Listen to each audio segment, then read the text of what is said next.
Hello everyone, in this video I'm going to show you on how you can add Pine script to TradingView. So the first thing that you have to do is go to tradingview.com and log into your account.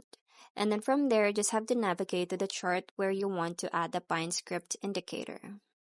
Next to that is to click on Pine Editor at the bottom of the screen, and this will open up the coding interface where you can write or paste the Pine script code.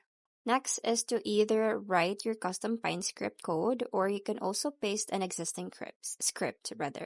So you just have to make sure the syntax is correct and all functions are properly defined.